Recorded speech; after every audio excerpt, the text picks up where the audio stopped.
Hi dear teachers, ito yung e-game para sa week 8, day 3. Yan, Go Foods on the go.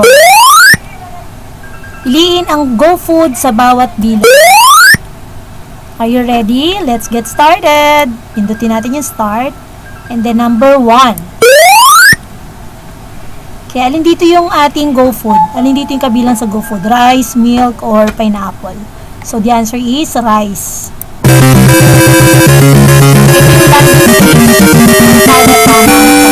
Tapos, pindutin lang natin yung arrow.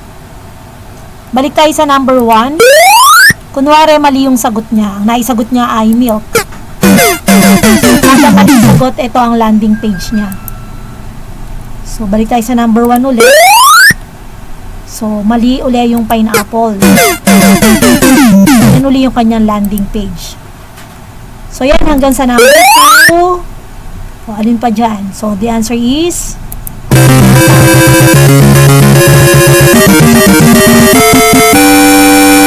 balik tayo.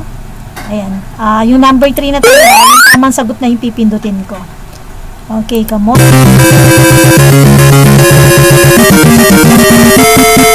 Kapag mali ang sagot, yun ang magiging landing page natin. Yung mali. Ayan. Okay. So, 1 to 5 po yan. Ayan, 1 to 5. Hindi ko natatapusin. Basta yan, lahat ng naka-hyperlink dyan ay tama. Tapos, kunwari, tapos na siya. Tapos na yung mga bata. Ito na yung magiging ending. Mali. Ayan, so, kunwari, tapos na. Good.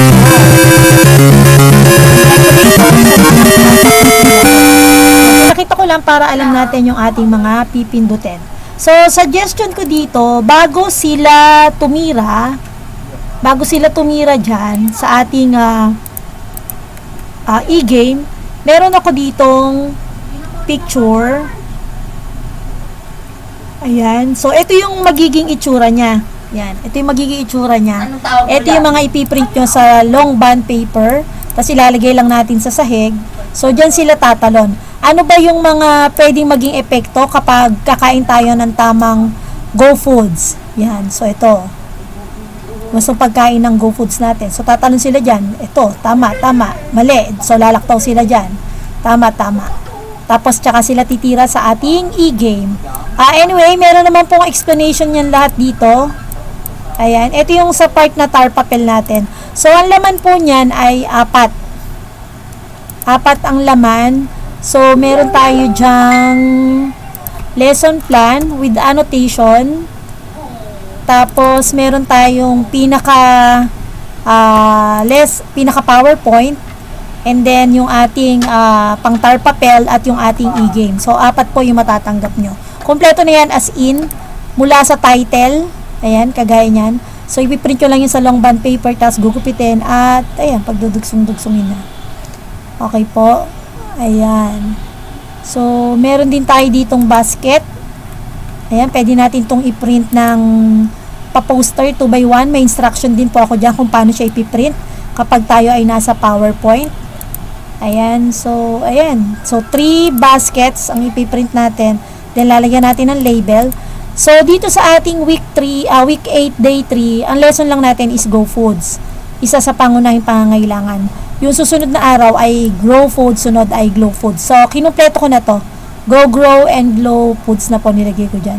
Pero, ang ipiprint lang natin sa lesson natin sa day 3 ay pang Go Foods lang. Okay, so, ito ipiprint sa long band. May instruction naman po dyan. Tapos, yun yung mga ilalagay natin dito sa basket. Ayan, i-group nila. No? Ayan. So, ang focus lang natin sa day 3 ay Go Foods lang. So, meron tayo dyan group activities. Ayan, differentiated group activities. Ayan, may instruction naman yan dyan mga ma'am. Evaluation. Ayan, kung gusto nyo naka-whole bond paper or kaya ay naka-2 page sa isang bond paper, pwede din. Ayan, kumpleto na yan mga ma'am. So, after nyan, ito naman yung ating PowerPoint. Ay, ito yung ating e-game. Okay na tayo sa e-game. Ito yung pinaka-PowerPoint natin. Ayan, kumpleto na rin po yan. Kumpleto yan from review, motivation, story, and then may nakalink din po ako dyan Meron ako second nitong story sa YouTube. So, pwedeng ipapanood na natin yung link. And then, habang pinapanood, pwedeng dinidiscuss na rin natin siya. And then, pwede na rin natin ipasok yung lesson habang tayo ay nagdi-discuss ng stories. And it's up to you para ma-maximize natin yung time. Ayan. So, ayan. Kumpleto na po yan, mga moms. Okay. Ayan. Kumpleto na po yan, mga momshi ko. Yan. So, print nyo na lang yung tar papel, yung ating mga... dito sa ating PowerPoint ng pinaka-lesson proper, tinouch ko hanggang sa uwian. Pero kasi kapag kami nagde-demo po, it's either circle time 1 or circle time 2 lang. Pipili lang dun. So, dito, nag-focus ako sa circle time 1. Ito yung ating lesson plan. Ayan, yung objective natin sa ating LE, isa lang yon. Ito, hinati ko sa 3. May kaalaman, kasanayan at saloobin. Kasi di ba yan po hinahanap sa atin. Ayan, tapos kumpleto na yan. Ayan, as in, kumpleto na lahat-lahat. And then, meron din tayong English version kung kailangan nyo English version. And then, meron tayong PMESCOI annotations. Lampas yan sa 8. Parang 10 nilagay ko dyan. Ayan, kotang-kota kayo dyan, mga moms. Ayan, maganda dito kasi nakalagay na lahat ng activity na ginawa natin. Nakalagay, naka-indicate, naka-annotate kung anong PPST siya pasok. Ayan, so mga ma'am, PM nyo lang ako pag gusto nyong mag-avail. So yun lang, bye-bye and good luck po sa ating mga demo. Keep safe everyone.